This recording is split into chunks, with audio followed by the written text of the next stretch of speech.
আসসালামু আলাইকুম। I news বাংলার আন্তর্জাতিক সংবাদে স্বাগতম।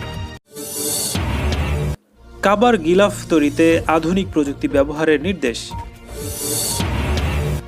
আফগানিস্তানে 2 দশকে যুক্তরাষ্ট্রের সবচেয়ে কম সেনা। সৌদিতে বিচারকের আসনে বসতে যাচ্ছেন এবার নারীরা। ইমরান খানের মুখপাত্রের এবার পদত্যাগ। ইসরায়েলকে কেন্দ্রীয় কমান্ডের আওতায় নিয়ে আসলো যুক্তরাষ্ট্র। চিঠিতে বাইডেনকে কি পরামর্শ দিয়ে যাচ্ছেন ডোনাল্ড ট্রাম্প। বাহরাইনে ইসরায়েলি চার্জ দ্য অ্যাফেয়ার্স নিয়োগ, প্রতিবাদে বিক্ষোভ। টিকাদানে অবসরপ্রাপ্ত চিকিৎসকদেরও যুক্ত করার পরিকল্পনা জো বাইডেনের। মধ্য আফ্রিকায় অতর্কিত হামলায় 2 বাংলাদেশি শান্তিরক্ষী আহত। এবং ভ্যাকসিনের 2টো ডোজই জরুরি বললেন মোদি। আপডেট আন্তর্জাতিক সংবাদ পেতে চ্যানেলটি সাবস্ক্রাইব করে বেল আইকনে ক্লিক করুন। আমাদের ভিডিওতে লাইক দিয়ে আপনার মতামত জানান। কাবার গিলাফ ও বিভিন্ন স্থাপনা নির্মাণের সময় আধুনিক প্রযুক্তি এবং উন্নত মানের মেশিনারিজ ব্যবহারের নির্দেশ দিয়েছেন মসজিদ হারাম এবং মসজিদে নববীর জেনারেল প্রেসিডেন্সি বিভাগের প্রধান ডক্টর আব্দুর রহমান আস-সুদাইস। তিনি বলেন, মসজিদে হারাম এবং মসজিদে নববীর নির্মিত এবং নির্মাণাধীন যত স্থাপনা আছে তা আরও আকর্ষণীয় করতে আধুনিক প্রযুক্তি এবং উন্নত মানের মেশিনারিজ ব্যবহার করা উচিত। সেই সঙ্গে এই 2 মসজিদে ব্যবহৃত জিনিসগুলো দেশের ভেতর এবং বাইরের জাদুঘরে প্রদর্শন করা যেতে পারে। এতে দর্শনার্থীদের আগ্রহ আরও বাড়বে বলে মতামত দিয়েছেন তিনি। ডক্টর সুদাইস আরও বলেন, এক্ষেত্রে মসজিদে হারামাইন শরীফাইনের খাদেম বাদশাহ সালমান বিন আব্দুল আজিজ এবং প্রিন্স মোহাম্মদ বিন সালমানের সুনাম সুখ্যাতি বাড়বে। এই কাজগুলো অব্যাহতভাবে চালিয়ে যেতে পারলে 2 মসজিদে তাদের একনিষ্ঠ কাজগুলো লোকদের সামনে স্পষ্ট হবে। কাবার গিলাফ প্রস্তুতকারক প্রতিষ্ঠান বাদশাহ আব্দুল আজিজ কমপ্লেক্স ইতিমধ্যে তাদের প্রস্তুত সামগ্রীর মধ্যে ব্যাপক পরিবর্তন এনেছে। গিলাফের কাপড় কাটা, সেলাই করার মেশিন এসবই অত্যাধুনিক করা হয়েছে বলে তিনি উল্লেখ করেছেন। প্রত্যেক বছর 9 জিলহজ পবিত্র কাবা শরীফের গিলাফ পরিবর্তন করা হয়ে থাকে। আফগানিস্তানের অভিযান শুরুর পর এখন সবচেয়ে কম সৈন্য রয়েছে। দেশটিতে মার্কিন সৈন্য সংখ্যা কমতে কমতে বর্তমানে 2,500-এ পৌঁছেছে বলে জানিয়েছেন মার্কিন প্রতিরক্ষা মন্ত্রণালয় পেন্টাগন। শুক্রবার পেন্টাগনের মুখপাত্র মেজর রব লোডউইক জানান, ট্রাম্পের দেওয়া ছাড়ের সুবিধা নিয়ে তারা সৈন্য 2,500 পর্যন্ত কমানো অব্যাহত রেখেছিলেন। এরপরে এক বিবৃতিতে মার্কিন ভারপ্রাপ্ত প্রতিরক্ষামন্ত্রী ক্রিস মিলার জানিয়েছেন, ভবিষ্যতে আফগানিস্তান থেকে শর্ত সাপেক্ষে আরও সেনা যুক্তরাষ্ট্রে ফিরিয়ে আনা হতে পারে। গত অক্টোবরে আফগানিস্তানে মার্কিন সেনা মোতায়েনের 19তম বার্ষিকীতে প্রেসিডেন্ট ডোনাল্ড ট্রাম্প আফগানিস্তান থেকে মার্কিন সেনা প্রত্যাহারের ঘোষণা দেন। এই সময় মার্কিন জাতীয় নিরাপত্তা উপদেষ্টা রবার্ট ওব্রায়েন দাবি করেন, আগামী বছরের শুরুতেই আফগানিস্তান থেকে বিপুল সংখ্যক মার্কিন সেনা ফিরিয়ে আনা হবে। প্রেসিডেন্ট ট্রাম্প তার দায়িত্বভার নেয়ার সময় আফগানিস্তানে 10,000 মার্কিন সেনা মোতায়েন ছিল। 2001 সালের সেপ্টেম্বরে আল কায়দা যুক্তরাষ্ট্রে হামলা চালানোর পর মার্কিন বাহিনী তালেবান অধ্যুষিত দেশটিতে অভিযান শুরু করে। এক পর্যায়ে 2011 সালে আফগানিস্তানে যুক্তরাষ্ট্রের 1 লাখেরও বেশি সৈন্য ছিল। প্রথমবারের মতো বিচারকের আসনে বসতে যাচ্ছেন ধর্মীয়ভাবে রক্ষণশীল দেশ সৌদি আরবের নারীরা। গেল কয়েক বছর ধরে সামাজিক সংস্কারে বিভিন্ন পদক্ষেপ নিয়েছে দেশটি। তারই অংশ হিসেবে এবার নারীদের বিচারক হিসেবে নিয়োগ হবে। সৌদি মানব সম্পদ এবং সামাজিক উন্নয়ন বিষয়ক মন্ত্রণালয়ের নারীর ক্ষমতায়ন বিষয়ক আন্ডার সেক্রেটারি হিন্দ আল জাহিদ এমন তথ্য জানিয়েছেন। বললেন, এদেশে শীঘ্রই বিচারকের আসনে বসতে যাচ্ছেন নারীরা, আর তা বাস্তবায়নে বিভিন্ন পর্যায়ে পদক্ষেপ নেওয়া হয়েছে। আল আরাবিয়াকে দেওয়া সাক্ষাৎকারে তিনি আরও বলেন, নারীর ক্ষমতায়নের পথে এগিয়ে যাচ্ছে সৌদি আরব। বিশেষ করে বিভিন্ন ক্ষেত্রে নারীদের অংশগ্রহণের সুযোগ দেওয়া হবে। নারীর অধিকার অর্জনে সৌদি অগ্রগতি আন্তর্জাতিকভাবে স্বীকৃত জানিয়ে তিনি জানান, সৌদি শ্রম বাজারে নারীদের অংশগ্রহণ প্রত্যাশার চেয়েও বেশি। বর্তমানে এই অংশগ্রহণের হার 31% পৌঁছে গেছে।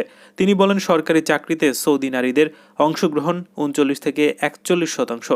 শিক্ষা, স্বাস্থ্য সহ বিভিন্ন খাতে নারীদের অংশগ্রহণ আগের তুলনায় অনেক বেড়েছে। ব্যক্তিগত মুখপাত্র নাদিম আফজাল চানের পদত্যাগপত্র গ্রহণে সম্মতি জানিয়েছেন পাকিস্তানের প্রধানমন্ত্রী ইমরান খান। পিটিআইয়ের নেতা 13 জানুয়ারি ইমরান খানের কাছে পদত্যাগ পাঠিয়েছিলেন বলে ডন সহ পাকিস্তানের গণমাধ্যমগুলো জানিয়েছিল। দেশটির মন্ত্রী পরিষদ বিভাগের এক প্রজ্ঞাপনে বলা হয়, প্রধানমন্ত্রী ইমরান খান সংসদীয় বিষয়ক বিশেষ সহকারী নাদিম আফজাল চানের পদত্যাগ গ্রহণ করেছেন। পদত্যাগের কারণ সম্পর্কে কোনো মন্তব্য করেনি নাদিম আফজাল। তবে প্রধানমন্ত্রীর মুখপাত্রের পদ থেকে সরে দাঁড়ালেও শাসক দল তেহরিক ইনসাফ ছাড়ছেন না বলে জানান তিনি। এর আগে সরকারের নীতিগত বিভিন্ন বিষয়ে মতনৈক্যের জেরে গত বছর ইমরান খানের 2 বিশেষ সহকারী পদত্যাগ করেছিলেন। তারা হলেন ইমরান খানের স্বাস্থ্য বিষয়ক বিশেষ সহকারী ডক্টর জাফর মির্জা এবং ডিজিটাল পাকিস্তান বিষয়ক বিশেষ সহকারী তানিয়া ইদ্রাস। মধ্যপ্রাচ্য কেন্দ্রিক সেন্ট্রাল কমান্ডের আওতায় ঘনিষ্ঠ মিত্র ইসরায়েলকেও অন্তর্ভুক্ত করেছে মার্কিন প্রতিরক্ষা মন্ত্রণালয়। শুক্রবার এক ঘোষণায় পেন্টাগন এমন তথ্য দিয়েছে।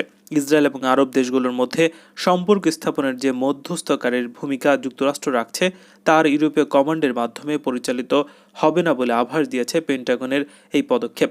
সম্প্রতি বিদায়ী মার্কিন প্রেসিডেন্ট ডোনাল্ড ট্রাম্পের মধ্যস্থতায় সংযুক্ত আরব আমিরাত সহ বেশ কয়েকটি আরব দেশ অবৈধ রাষ্ট্র ইসরায়েলকে স্বীকৃতি দিয়েছে। এক বিবৃতিতে পেন্টাগন বলছে, যুক্তরাষ্ট্র তার অংশীদারদের স্বার্থ সুরক্ষা এবং ঝুঁকি কমাতে আমরা সীমা নির্ধারণ করে দিয়েছি।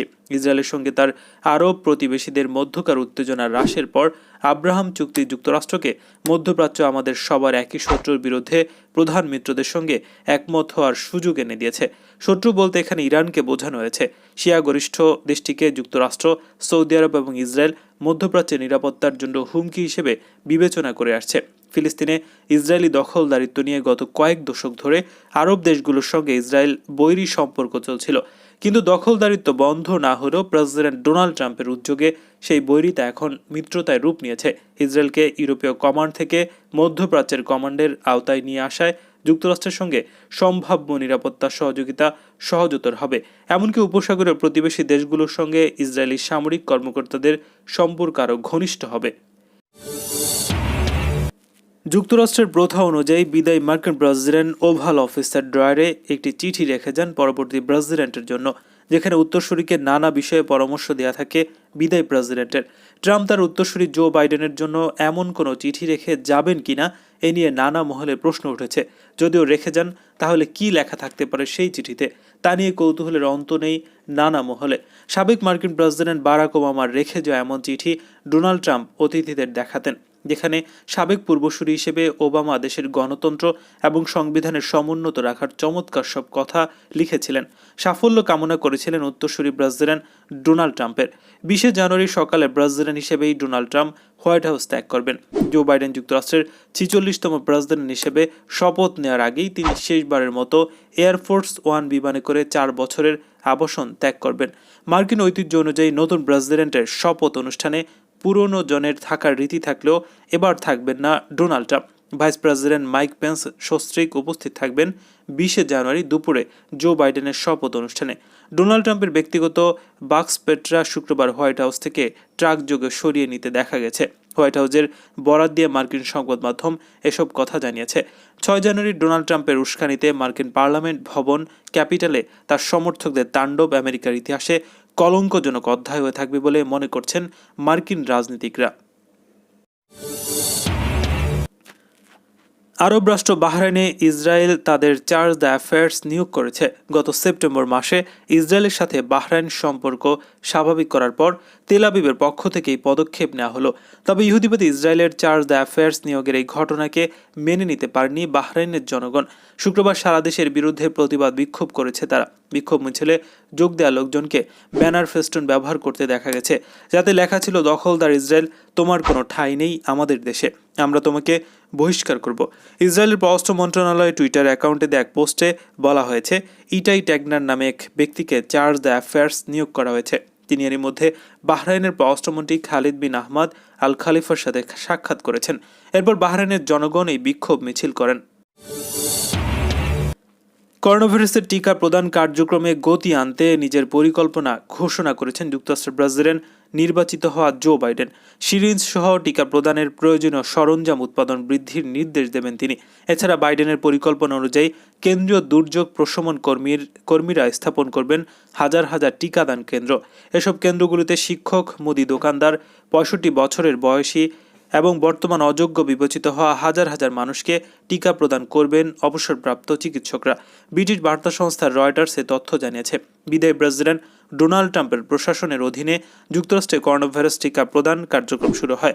তারপরও দেশটিতে প্রতিদিনই বাড়ছে এই মহামারীতে আক্রান্ত ও মৃতের সংখ্যা।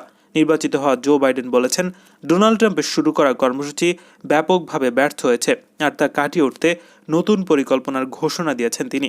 টিকা প্রদান সামগ্রীর উৎপাদন বাড়াতে ডিফেন্স প্রোডাকশন অ্যাক্ট সচল করার পরিকল্পনা করছেন ডেমোক্র্যাট প্রেসিডেন্ট জো বাইডেন। তার ট্রানজিশন টিমের প্রকাশ করা নথি অনুযায়ী এই আইন সচলের মাধ্যমে কাচের ভায়াল, সূচ এবং সিরিঞ্জ উৎপাদন বাড়ানো হবে। এছাড়া ভ্যাকসিন সংরক্ষণ এবং বিতরণের ক্ষেত্রে আইনটি ব্যবহার করবেন তিনি। জো বাইডেন বলেছেন, কেন্দ্রীয় দুর্যোগ প্রশমন সংস্থাকে 1 মাসের মধ্যে 100 টিকাদান কেন্দ্র স্থাপনের নির্দেশ দেওয়া হবে।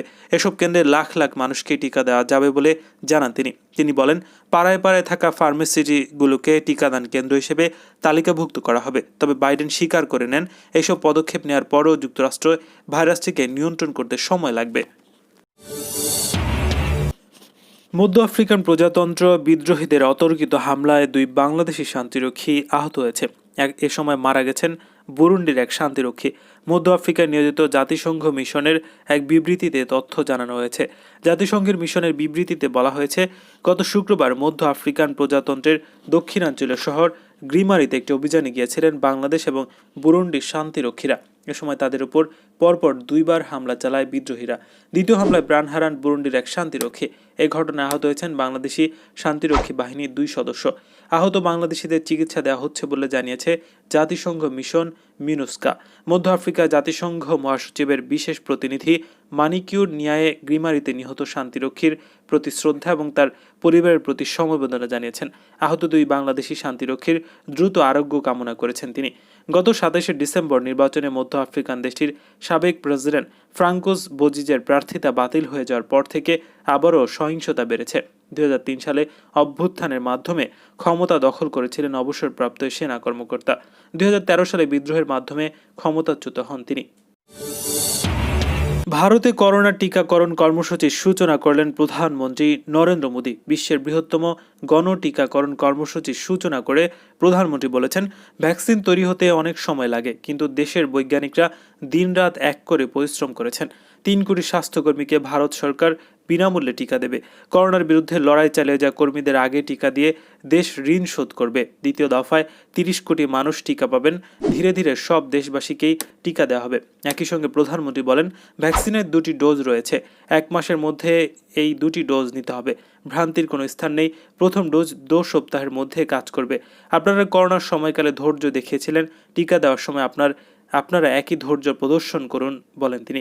টিকাকরণ শুরু হলেও দেশবাসীকে স্বাস্থ্যবিধি মেনে চলার ব্যাপারে সতর্ক করেছেন প্রধানমন্ত্রী নরেন্দ্র মোদী। তার সতর্কবাণী, টিকাকরণের পরও মাস্ক পরতে হবে, 2 গজের দূরত্ব বিধি মানতে হবে, গা ঢিলে ঢালে পরিণতি কঠিন হতে পারে। দেশে তৈরি 2টি করোনা টিকা সম্পূর্ণ নিরাপদ বলে জানিয়েছেন প্রধানমন্ত্রী নরেন্দ্র মোদী। টিকাকরণের সূচনায় জনতা কারফিউ এবং লকডাউনের প্রসঙ্গ তুলে ধরেন মোদী। বলেন, জনতা কারফিউ ছিল ভারতীয়দের কাছে একজোট হওয়ার লড়াই, তাই তখনই লকডাউনের প্রস্তুতি নেওয়া হয়েছিল। নিরাশার এই সময়ে আশার সঞ্চার করেছিল। গোটা দেশের মোট 3006 কেন্দ্রে টিকাকরণের কাজ হচ্ছে। প্রত্যেক কেন্দ্রে 100 জনকে করোনা টিকা দেওয়া হচ্ছে। প্রথম পর্যায়ে দেশব্যাপী মোট 3 কোটি মানুষকে টিকাকরণ করা হচ্ছে। তারা প্রত্যেকেই করোনার বিরুদ্ধে যুদ্ধে সামিল স্বাস্থ্যকর্মী এবং ফ্রন্টলাইন কর্মী।